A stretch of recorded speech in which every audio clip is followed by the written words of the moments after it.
नमस्कार विद्यार्थियों, आप सभी लोगों को जय हिंद, वंदे मातरम। कैसे हैं आप सभी लोग? हमें पूरी उम्मीद है कि आप बहुत ही अच्छे होंगे। सभी का पुनः स्वागत है। और आज हम आप सभी के बीच में भाषा विज्ञान से संबंधित प्रश्नों की श्रृंखला को लेकर उपस्थित हैं, जिसके अंतर्गत हम सभी लोग उपभाषाएं, बोलियां, देवनागरी लिपि इत्यादि से संबंधित महत्वपूर्ण प्रश्नों को चर्चा का विषय हम आपके मध्य में बनाएंगे। एक बार आप सभी लोग सेशन को लाइक, कमेंट कर शेयर कर दीजिए। कोई पहली बार आया है तो सब्सक्राइब कर लीजिए, बेल आइकन दबा लीजिए, ताकि आपको भी महत्वपूर्ण कक्षाओं का नोटिफिकेशन मिलता रहेगा। सेशन को पूरा वॉच करिएगा। हम बगैर किसी देरी के शुरुआत करते हैं पहले प्रश्न के साथ में। क्या है? निम्नलिखित में से पश्चिमी हिंदी की बोली नहीं है? कौन सी नहीं है? ब्रजभाषा, खड़ी बोली, मगही, बुंदेली। आप सभी को अपना आंसर करना है फटाफट से। तो इस प्रश्न के लिए आपका जवाब आ रहा है विकल्प सी, मगही। तो बिल्कुल राइट जवाब होगा। ये जो है पश्चिमी हिंदी की बोली नहीं है, क्योंकि ये बिहारी हिंदी के अंतर्गत आती है। मगही किसकी है? बिहारी हिंदी की एक बोली है। पश्चिमी हिंदी की प्रमुख बोलियां कौन कौन सी हैं? खड़ी बोली, या इसको कौरवी भी कहते हैं, ब्रज, हरियाणवी, बुंदेली और कन्नौजी। बिहारी हिंदी की प्रमुख बोलियां हैं भोजपुरी, मगही और मैथिली। फिर अब सभी का अगला क्वेश्चन है, निम्नलिखित में से किस अनुच्छेद में यह कहा गया है कि संविधान प्रारंभ के 15 वर्ष तक की अवधि के लिए संघ के शासकीय प्रयोजनों के लिए अंग्रेजी भाषा का प्रयोग किया जाता रहेगा? अनुच्छेद 343(1), अनुच्छेद 343(2), अनुच्छेद 343(3), अनुच्छेद 351। आप सभी का फटाफट से आंसर आना चाहिए इस क्वेश्चन के लिए। 118 के लिए आप सभी का जवाब आ रहा है विकल्प बी, तो बिल्कुल ठीक माना जाएगा। यानी अनुच्छेद 343(2) में ये कहा गया है कि संविधान प्रारंभ के 15 वर्ष तक की अवधि के लिए संघ के शासकीय प्रयोजनों के लिए अंग्रेजी भाषा का प्रयोग किया जाता रहेगा। आगे बढ़ते हैं हम सभी। भारतीय संविधान के अनुच्छेद 343 में संघ की राजभाषा की बात कही गई है। किसकी बात कही गई है? संघ की राजभाषा की, जिसके खंड 1 अनुच्छेद 343(1) में संघ की राजभाषा हिंदी होगी और उसकी लिपि देवनागरी होगी। शासकीय प्रयोजनों के लिए होने वाले अंकों का भारतीय अंकों का अंतर्राष्ट्रीय रूप जो होगा वो मान्य होगा। अनुच्छेद 351 में भारतीय संघ के एक कर्तव्य के रूप में हिंदी भाषा का प्रचार एवं उत्थान करने का उल्लेख किया गया है। फिर आपका अगला क्वेश्चन है, कौन सी लिपि दाईं ओर से बाईं ओर लिखी जाती है? देखते हैं हम लोग। रोमन, देवनागरी, फारसी, रूसी। आप लोगों को फटाफट से अपना जवाब देना है। क्वेश्चन नंबर 119, कौन सी लिपि पूछा जा रहा है दाईं ओर से बाईं ओर लिखी जाती है? तो इस प्रश्न में आपका जवाब आ रहा है विकल्प सी, फारसी। तो बिल्कुल सही होगा। यानी जो फारसी लिपि है ये है दाईं ओर से बाईं ओर लिखी जाती है। आगे देखते हैं हम सभी। अगला क्वेश्चन है आपका, कौन सी भाषा द्रविड़ परिवार की नहीं है? कन्नड़, मलयालम, बंगाली, तेलुगु। कौन सी नहीं है द्रविड़ परिवार की? आपको अपना जवाब देना है।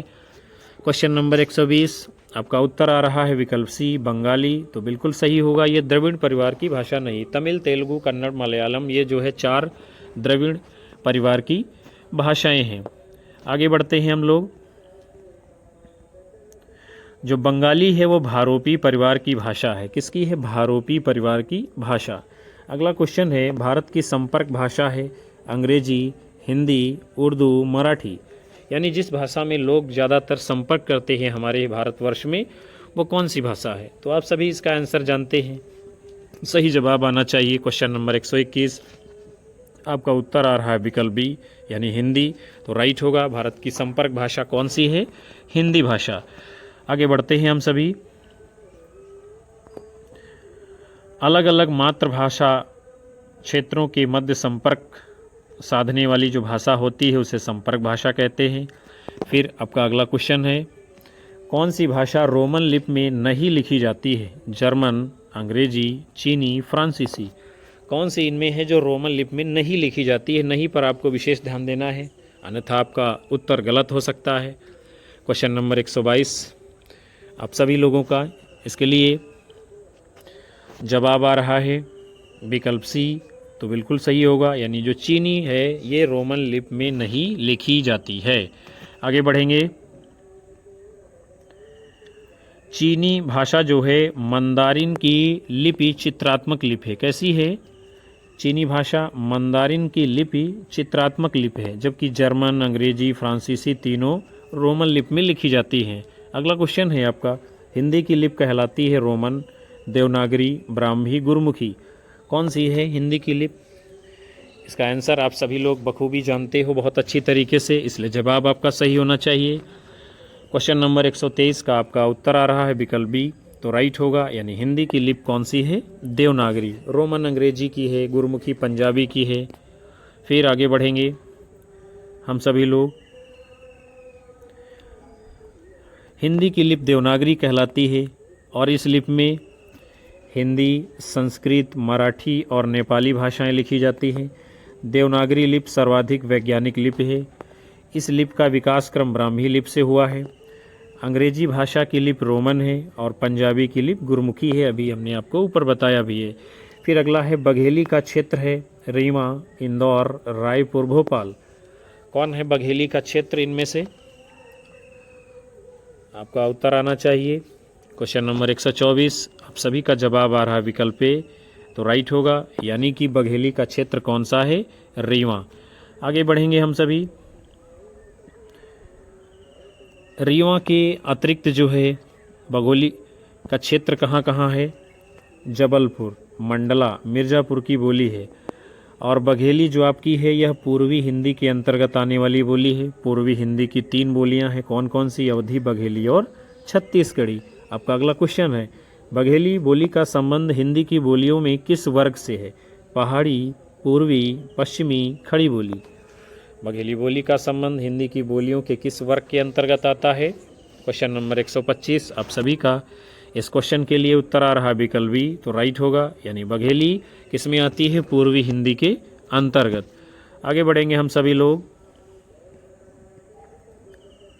बघेली बोली का संबंध पूर्वी हिंदी से है और पूर्वी हिंदी के अंतर्गत अवधी, बघेली, छत्तीसगढ़ी 3 प्रमुख बोलियां आती हैं, जबकि पहाड़ी हिंदी से गढ़वाली, कुमायूनी तथा नेपाली का विकास हुआ है। पश्चिमी हिंदी से खड़ी बोली, ब्रज, हरियाणवी, कन्नौजी, बुंदेली बोलियों का विकास हुआ है। फिर जो है आपका अगला क्वेश्चन है, वैज्ञानिक तथा तकनीकी साहित्य के प्रणयन हेतु आवश्यक शब्दावली और साहित्य सामग्री निर्माण के लिए भारत सरकार ने 1961 में किस आयोग की स्थापना की थी? वैज्ञानिक और तकनीकी शब्दावली आयोग, राजभाषा तकनीकी शब्दावली आयोग। आप सभी को अपना उत्तर इन 2 ही विकल्पों में देना है, क्योंकि इसका आंसर यही है और हमें अगले पेज पे बढ़ना पड़ेगा, इसलिए उसको हम बाद में देखेंगे। तो क्वेश्चन नंबर 126 के लिए आप लोगों का उत्तर आ रहा है विकल्प ए, तो बिल्कुल राइट जवाब होगा। वैज्ञानिक और तकनीकी शब्दावली आयोग का गठन जो है भारत सरकार ने 1961 ईस्वी में किया था। आगे बढ़ेंगे हम लोग। आपका अगला क्वेश्चन है, हिंदी प्रदेश के पश्चिमी भाग में स्थित बोलियों के सामूहिक नाम को क्या कहते हैं? मध्य प्रदेश, पश्चिमी हिंदी, खड़ी बोली और बुंदेलखंडी। क्वेश्चन नंबर 127 आपके सामने है, आप लोगों को फटाफट से उत्तर करना है, सही जवाब देना है। तो क्वेश्चन नंबर 127 के लिए आपका जवाब आ रहा है विकल्प बी, तो बिल्कुल सही माना जाएगा, यानी हिंदी प्रदेश के पश्चिमी भाग में स्थित बोलियों के सामूहिक नाम को क्या कहा गया है? पश्चिमी हिंदी। हम लोग जो है आगे बढ़ेंगे। पश्चिमी हिंदी जिसमें खड़ी बोली, ब्रज, कन्नौजी, बुंदेली, हरियाणवी इत्यादि ये सब बोलियां आती हैं। उसके बाद में आप सभी का अगला क्वेश्चन है, मानक हिंदी का विकास किस बोली से हुआ है? ब्रजभाषा, बांगरू, खड़ी बोली हिंदी, अवधी।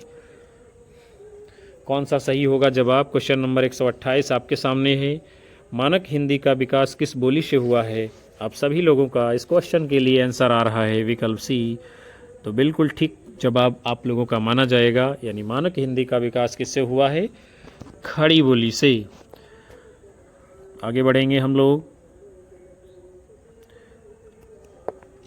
मानक हिंदी का विकास खड़ी बोली हिंदी से हुआ है। इसकी अन्य बोलियां हैं ब्रजभाषा, बांगरू। अवधि से मानक हिंदी का विकास नहीं हुआ है। खड़ी बोली उत्तर प्रदेश के मेरठ जिले के आसपास प्रमुख रूप से बोली जाती है तथा वहाँ की ग्रामीण जनता भी अधिकांशतः खड़ी बोली प्रयोग करती है। फिर आपका अगला क्वेश्चन है, स्वाधीनता आंदोलन के दौरान हिंदी किसका पर्याय बनी? पढ़े लिखे भारत का, शिक्षित भारत का, राष्ट्रीय एकता का, देश भर से संपर्क का। बहुत ही अच्छा क्वेश्चन आपके सामने है। 129 का आप लोगों को उत्तर करना है। तो इसके लिए आप सभी का जवाब आ रहा है विकल्प सी, तो बिल्कुल सही माना जाएगा। यानी कि स्वाधीनता आंदोलन के दौरान हिंदी राष्ट्रीय एकता का पर्याय बनके उभरती है। फिर आपका अगला क्वेश्चन है, वर्तमान हिंदी का खड़ी बोली नाम किस कारण पड़ा है? इसमें खड़ी मात्रा का प्रयोग अधिक होता है। इसका ध्वनि विन्यास कर्कश है। इसे खड़े खड़े सीखा जा सकता है। इसमें खरी खोटी कहने की क्षमता है। क्वेश्चन नंबर 130 आपके सामने है। कौन सा होगा सही जवाब? आपको उत्तर करना है फटाफट से। वर्तमान हिंदी खड़ी बोली का नामकरण किस कारण पड़ा है? तो आपका जवाब आ रहा विकल्प ए। इसके लिए तो ठीक माना जाएगा। इसमें खड़ी मात्रा का प्रयोग अधिक होता है। आगे बढ़ते हैं। अगला क्वेश्चन है, व्याकरण में भाषा का विश्लेषण किस स्तर पर नहीं किया जाता है? ध्वनि तथा उच्चारण के स्तर पर, वाक्य रचना के स्तर पर, शब्दावली तथा अनुवाद के स्तर पर, लिपि तथा वर्तनी के स्तर पर। कौन सा सही उत्तर होगा? व्याकरण में भाषा का विश्लेषण किस स्तर पर नहीं किया जाता है? तो क्वेश्चन नंबर 131 के लिए आप सभी का उत्तर आ रहा है विकल्प सी, तो बिल्कुल सटीक जवाब होगा। यानी शब्दावली तथा अनुवाद के स्तर पर यही आपका जो है सही नहीं है। और सही क्या क्या है? ध्वनि तथा उच्चारण के स्तर पर, वाक्य रचना के स्तर पर, लिपि तथा वर्तनी के स्तर पर, ये तीनों बातें सही हैं। आगे बढ़ते हैं हम लोग। अगला क्वेश्चन है, इनमें से कौन सी बोली राजस्थानी से संबद्ध नहीं है? जयपुरी, मारवाड़ी, मेवाती, मगही। इनमें से कौन सी बोली राजस्थानी से संबद्ध नहीं है? आप सभी का जवाब आ रहा है विकल्प डी, तो बिल्कुल ठीक माना जाएगा। मगही का संबंध जो है राजस्थानी से नहीं है, क्योंकि भोजपुरी, मगही, मैथिली ये जो है बिहारी हिंदी के अंतर्गत आने वाली प्रमुख बोलियां हैं। यानी क्या है? मगही बोली का संबंध बिहारी उपभाषा से है। बिहारी हिंदी का विकास मागधी अपभ्रंश से हुआ है। इसकी 3 प्रमुख बोलियां हैं, मगही, भोजपुरी, मैथिली। राजस्थानी उपभाषा का विकास शौरसेनी अपभ्रंश से हुआ है। इसके अंतर्गत 4 प्रमुख बोलियां हैं, जयपुरी, मारवाड़ी, मेवाती और मालवी। फिर अगले क्रम में आपका क्वेश्चन है, बिहारी, बांग्ला, उड़िया, असमिया का जन्म अपभ्रंश के किस रूप से हुआ है? मागधी, शौरसेनी, पैशाची, अर्धमागधी। कौन सा है सही उत्तर आपका? फटाफट से आप लोगों को जवाब देना है। क्वेश्चन नंबर 133 आपके सामने है। इसका आंसर आप लोग कर रहे हैं यदि विकल्प ए मागधी, तो ठीक माना जाएगा। अर्थात बिहारी, बांग्ला, उड़िया, असमिया का जन्म जो है मागधी अपभ्रंश से हुआ है। फिर हम लोग देखते हैं अपभ्रंश भाषाएं और उनकी उपभाषाएं। तो जैसे मागधी से बिहारी, बांग्ला, उड़िया, असमिया निकली है। शौरसेनी से पश्चिमी हिंदी, राजस्थानी हिंदी, गुजराती हिंदी निकली है। पैशाची से पंजाबी हिंदी और लहंदा निकली है। अर्धमागधी से पूर्वी हिंदी निकली है। और अवधी, बघेली, छत्तीसगढ़ी ये पूर्वी हिंदी की 3 प्रमुख बोलियां हैं। फिर आप सभी का अगला क्वेश्चन है, निम्नलिखित में से भाषा के संदर्भ में अपभ्रंश शब्द का प्रयोग कब से प्रारंभ हुआ है? 11वीं शताब्दी से, 9वीं शताब्दी से, 10वीं शताब्दी, 6ठी शताब्दी। क्वेश्चन नंबर 134 आपके समक्ष है। आप लोगों का उत्तर आना चाहिए फटाफट से। तो इसके लिए आपका जवाब आ रहा है विकल्प डी, तो ठीक माना जाएगा। यानी क्या है? अपभ्रंश शब्द का प्रयोग 6ठी शताब्दी से प्रारंभ हुआ है। अपभ्रंश शब्द का सर्वप्रथम प्रामाणिक प्रयोग कहाँ मिलता है? पतंजलि के महाभाष्य में मिलता है। भाषा का विकास क्रम में संस्कृत, पाली, प्राकृत के बाद अपभ्रंश का स्थान है। इसी अपभ्रंश से हिंदी भाषा का विकास हुआ है। अपभ्रंश भाषा का काल 500 ईस्वी से 1000 ईस्वी तक माना गया है। कब से कब तक है अपभ्रंश का काल? 500 ईस्वी से 1000 ईस्वी तक। और अपभ्रंश को संधिकालीन भाषा की संज्ञा दी जाती है। फिर आप सभी का अगला क्वेश्चन है, पंजाबी, राजस्थानी, हरियाणवी, ब्रज से प्रभावित साहित्यिक खड़ी बोली या देहलवी से किस हिंदी का विकास हुआ है? संस्कृतनिष्ठ हिंदी, मानक हिंदी, पुरानी हिंदी, कठिन हिंदी। क्वेश्चन नंबर 135 आपके सामने है। आप लोगों को अपना जवाब करना है फटाफट से। तो आपका उत्तर आ रहा है विकल्प बी, तो ठीक माना जाएगा, यानी मानक हिंदी। पंजाबी, राजस्थानी, हरियाणवी, ब्रज से प्रभावित साहित्यिक खड़ी बोली या देहलवी से मानक हिंदी का विकास हुआ है। आगे बढ़ेंगे हम लोग। फिर आपका अगला क्वेश्चन है, भाषा के व्याकरण सम्मत आदर्श रूप को क्या कहते हैं? मानक भाषा, लोक भाषा, काव्य भाषा, जन भाषा। क्वेश्चन नंबर 136 का आप सभी लोगों को जवाब देना है। कौन सा उत्तर सही होगा? तो इस क्वेश्चन के लिए आप सभी का उत्तर आ रहा है विकल्प ए, तो ठीक माना जाएगा, यानी भाषा के व्याकरण सम्मत आदर्श रूप को मानक भाषा कहते हैं। आगे बढ़ेंगे हम लोग। सर्वसाधारण में बोली जाने वाली भाषा को लोक भाषा कहते हैं। क्या कहते हैं? सर्वसाधारण में बोली जाने वाली भाषा को लोक भाषा कहते हैं। लोक भाषा के कविता में प्रयुक्त भाषा को काव्य भाषा या साहित्यिक भाषा कहते हैं। उसके बाद में आप सभी लोगों का अगला क्वेश्चन है, मानक हिंदी की व्याकरणिक संरचना के संदर्भ में कौन सा तथ्य सही है? मानक हिंदी में 10 कारकों के लिए विभक्त चिन्ह निश्चित हैं। मानक हिंदी की वाक्य संरचना में सामान्यतः पहले क्रिया, फिर कर्ता और अंत में कर्म आता है। मानक हिंदी में केवल एक वचन होता है। व्याकरणिक स्तर पर मानक हिंदी के रूप परिवर्तनशील और अपरिवर्तनशील दोनों प्रकार के होते हैं। कौन सा जवाब इस क्वेश्चन के लिए सही होगा, आप लोगों को फटाफट से बताना है। तो क्वेश्चन नंबर 137 के लिए आप लोगों का उत्तर आ रहा है विकल्प डी, तो ठीक होगा, यानी क्या है? मानक हिंदी की व्याकरणिक संरचना के संदर्भ में व्याकरणिक स्तर पर मानक हिंदी के रूप परिवर्तनशील और अपरिवर्तनशील दोनों प्रकार के होते हैं, यही तथ्य सही है। फिर आपका अगला क्वेश्चन है, स्वाधीनता संघर्ष के दौरान राष्ट्रभाषा के रूप में हिंदी के प्रचार प्रसार में इनमें से किसकी सक्रिय भूमिका रही है? जवाहरलाल नेहरू, इंदिरा गांधी, अंबेडकर, स्वामी दयानंद सरस्वती। क्वेश्चन नंबर 138 आपके सामने है और हमें सही उत्तर का इंतज़ार है। तो इसके लिए आप लोगों का जवाब आ रहा है विकल्प डी, तो बिल्कुल सही होगा, यानी कि स्वाधीनता संघर्ष के दौरान राष्ट्रभाषा के रूप में हिंदी के प्रचार प्रसार में स्वामी दयानंद सरस्वती जी की सक्रिय भूमिका रही है। फिर हम लोग जो है आगे बढ़ेंगे। दयानंद सरस्वती की प्रमुख पुस्तक का नाम क्या है? सत्यार्थ प्रकाश। अगला क्वेश्चन आपके सामने है, स्वाधीनता आंदोलन के समय राष्ट्रभाषा हिंदी के विकास के लिए इनमें से किसके सुझाव पर दक्षिण भारत हिंदी प्रचार सभा की स्थापना की गई? आपके विकल्प हैं बाल गंगाधर तिलक, महात्मा गांधी, बाबूराव विष्णुराव पराडकर, राजगोपालाचारी। कौन सा होगा सही जवाब इस क्वेश्चन का?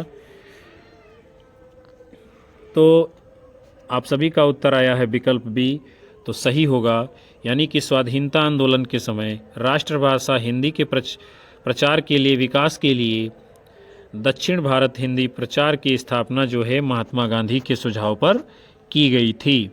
आगे बढ़ेंगे हम सभी लोग।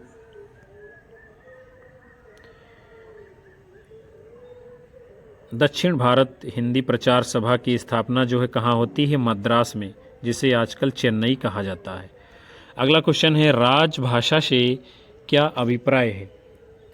बताना है आपको। सरकारी कार्यालयों की भाषा, राज्य में बोलचाल की भाषा, राष्ट्रभाषा, संविधान की भाषा। किसे कहते हैं राजभाषा? ये आपसे पूछा जा रहा है। क्वेश्चन नंबर 140 आपके सामने है। इसका जवाब आप लोग दे रहे हो विकल्प ए, तो ठीक होगा। यानी राजभाषा से अभिप्राय क्या है? सरकारी कार्यालयों की भाषा। आगे बढ़ते हैं हम लोग। भारतीय संविधान द्वारा राजभाषा का गौरव हिंदी भाषा को प्राप्त है। किसको प्राप्त है? हिंदी भाषा को। हिंदी को 14 सितंबर 1949 ईस्वी में राजभाषा घोषित किया गया। अनुच्छेद 343(1) में घोषणा की गई कि भारत की राजभाषा हिंदी होगी और इसकी लिपि देवनागरी होगी। आगे बढ़ेंगे। फिर आपका अगला क्वेश्चन है, भारतीय संविधान के किस अनुच्छेद के अनुसार उच्चतम न्यायालय तथा उच्च न्यायालय में सब कार्यवाहियाँ अंग्रेजी भाषा में होंगी? अनुच्छेद 343, अनुच्छेद 344, अनुच्छेद 346, अनुच्छेद 348। कौन सा उत्तर सही है क्वेश्चन नंबर 141 के लिए? तो आपका जवाब आ रहा विद्यार्थियों विकल्प डी, तो ठीक माना जाएगा। यानी कि भारतीय संविधान के अनुच्छेद 348 के अनुसार उच्चतम न्यायालय तथा उच्च न्यायालय में सब कार्यवाहियाँ अंग्रेजी भाषा में होंगी। आगे बढ़ेंगे हम सभी। इसके अलावा संघ तथा राज्यों के स्तरों पर, कहाँ कहाँ?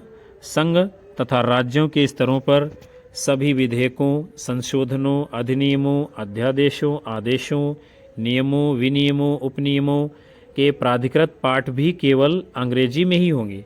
अनुच्छेद 343 संघ की राजभाषा हिंदी और लिपि देवनागरी होगी। अनुच्छेद 344 राष्ट्रपति द्वारा राजभाषा आयोग के गठन का प्रावधान है इसमें। किसमें? अनुच्छेद 344 में। फिर हम सभी लोग आगे बढ़ेंगे अगले क्रम में। क्वेश्चन को देखते हैं। निम्नलिखित बोलियों को उनको क्षेत्र के साथ में सुमेलित करना है और कूट के अनुसार अपना उत्तर आप लोगों को देना है।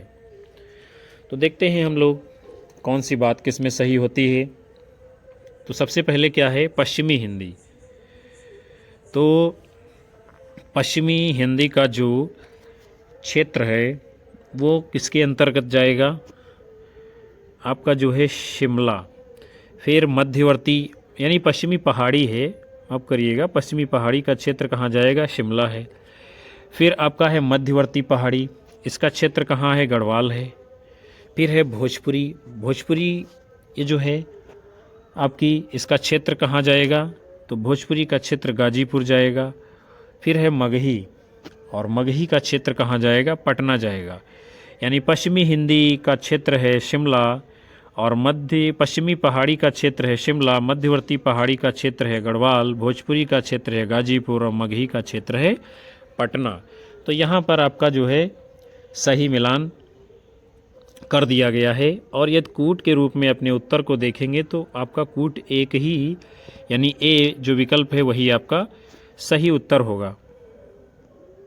नीचे दिया भी गया है, विकल्प ए आपका सही उत्तर है। फिर अगला क्वेश्चन है, इनमें से कौन सी बोली बिहारी हिंदी वर्ग में नहीं आती है? भोजपुरी, मगही, मैथिली, छत्तीसगढ़ी। कौन सी नहीं आती है बिहारी हिंदी वर्ग में बोली? तो आप लोगों का इस क्वेश्चन के लिए जवाब आ रहा है विद्यार्थियों विकल्प डी। तो बिल्कुल राइट आंसर आपका होगा, क्योंकि अवधी, बघेली, छत्तीसगढ़ी ये सब क्या है? बिहारी हिंदी वर्ग में नहीं आती हैं। अवधी, बघेली, छत्तीसगढ़ी ये पूर्वी हिंदी की प्रमुख 3 बोलियां हैं। फिर बिहारी हिंदी में भोजपुरी, मगही, मैथिली आती हैं, आप सब जानते हैं, हमने कई बार बताया है। इसलिए अगले क्वेश्चन को देखते हैं। हिंदी पर सामासिक संस्कृति के वहन का दायित्व संविधान के किस अनुच्छेद में निर्धारित है? 343, 348, 349, 351। कौन सा होगा सही जवाब? क्वेश्चन नंबर 144 आपके सामने है।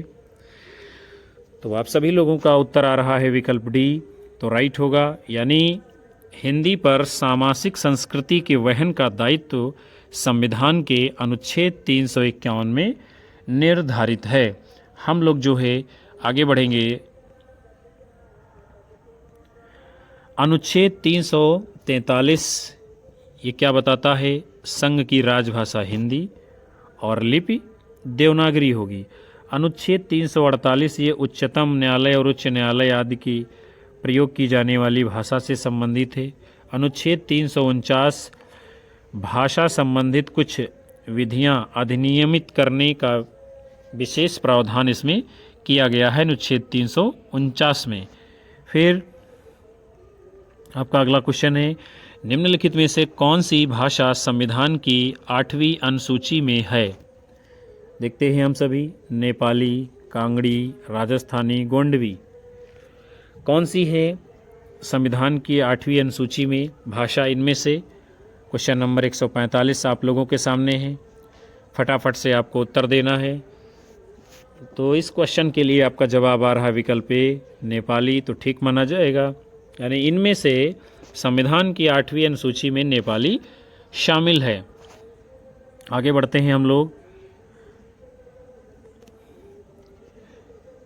भारतीय जो हमारा संविधान है उसकी 8वीं अनुसूची में 22 भाषाओं को शामिल किया गया है। 71वां संविधान संशोधन 1992 के द्वारा कोंकणी, मणिपुरी और नेपाली को जोड़ा गया। असमिया, बंगला, बोडो, डोगरी, गुजराती, हिंदी, कन्नड़, कश्मीरी, कोंकणी, मैथिली, मलयालम, मणिपुरी, मराठी, नेपाली, उड़िया, पंजाबी, संस्कृत, संथाली, सिंधी, तमिल, तेलुगु, उर्दू आदि। यही जो है प्रमुख 22 भाषाएं हैं जिनको भारतीय संविधान की 8वीं अनुसूची में मान्यता दी गई है। फिर उसके बाद में आपका अगला क्वेश्चन है, निम्नलिखित में से कौन सी बोली राजस्थानी की नहीं है? मेवाती, मड़ियाली, मारवाड़ी, मेवाड़ी कौन सी नहीं है इनमें से राजस्थानी की बोली? क्वेश्चन नंबर 146 आप सभी के समक्ष है। तो इस क्वेश्चन के लिए आप सभी लोगों का उत्तर आ रहा है विद्यार्थियों, विकल्प बी, तो राइट माना जाएगा। यानी जो मड़ियाली है ये राजस्थानी की बोली नहीं है। आगे बढ़ते हैं। शौरसेनी अपभ्रंश से निकली भाषाएं कौन कौन सी हैं? पश्चिमी हिंदी, राजस्थानी हिंदी, पहाड़ी हिंदी और गुजराती हिंदी। ये किससे निकली हैं? शौरसेनी अपभ्रंश से। राजस्थानी के अंतर्गत आने वाली बोलियां हैं मेवाती, मालवी, जयपुरी, मारवाड़ी आती हैं और जयपुरी को ढूंढाड़ी भी कहा जाता है। पश्चिमी हिंदी की प्रमुख बोलियां हैं कौरवी, ब्रजभाषा, हरियाणवी, बुंदेली, कन्नौजी। कौरवी को खड़ी बोली भी कहते हैं और हरियाणवी को बांगरू भी कहते हैं। फिर हम सभी लोग अगले क्वेश्चन को देखते हैं। भाषा शब्द किस धातु से बना हुआ है आपको बताना है। भश, भाष, दश, अश। भाषा शब्द किस धातु से बना है? आप सभी का उत्तर आना चाहिए। तो इस क्वेश्चन के लिए विद्यार्थियों आप सभी का जवाब आ रहा है विकल्प बी, तो बिल्कुल राइट माना जाएगा। अर्थात भाषा शब्द किस धातु से बना है? भास धातु से। आगे बढ़ेंगे हम लोग। और इस भास का अर्थ क्या है? वाणी को व्यक्त करना। क्या है? वाणी को व्यक्त करना। इसके द्वारा मनुष्य के भावों, विचारों, भावनाओं को व्यक्त किया जाता है। डॉक्टर बाबूराम सक्सेना जी कहते हैं, जिन ध्वनि चिन्हों के द्वारा मनुष्य परस्पर विचार विनिमय करता है उनको समष्टि रूप से भाषा कहते हैं। डॉक्टर श्याम सुंदर दास जी कहते हैं, मनुष्य और मनुष्यों के बीच वस्तुओं के विषय में अपनी इच्छा और मति का आदान प्रदान करने के लिए व्यक्त ध्वनि संकेतों को जो व्यवहार होता है उसे भाषा कहते हैं। क्या कहते हैं श्याम सुंदर दास जी? मनुष्य और मनुष्यों के बीच वस्तुओं के विषय में अपनी इच्छा और मति का आदान प्रदान करने के लिए व्यक्त ध्वनि संकेतों का जो व्यवहार होता है उसे भाषा कहते हैं। और बाबूराम सक्सेना जी क्या कहते हैं? जिन ध्वनि चिन्हों द्वारा मनुष्य परस्पर विचार विनिमय करता है उनको समष्टि रूप से भाषा कहते हैं। तो प्यारे विद्यार्थियों, आज के इस खूबसूरत सेशन को हम यहीं पर समाप्त करते हैं जो भाषा बोली के ऊपर आधारित था। हमें ऐसी उम्मीद है कि ये सेशन आप सभी लोगों के लिए बहुत ही कामगर साबित होगा, पसंद आया होगा। कक्षा को लाइक करिए, ज़्यादा से ज़्यादा अपने साथी मित्रों को शेयर करिए। यही हमारे लिए ऊर्जा का काम करता है, जिसके कारण हम आप सभी लोगों को लगातार कक्षाएं दे पाते हैं। और उन सभी विद्यार्थियों का बहुत ही हार्दिक धन्यवाद जो लगातार अंत तक कक्षा में बने रहे हैं। मिलेंगे आप सभी लोगों को फिर से हम अगले सेशन में। तब तक के लिए नमस्कार, जय हिंद, वंदे मातरम, बाय बाय, शुभ रात्रि आप सभी लोगों को विद्यार्थियों।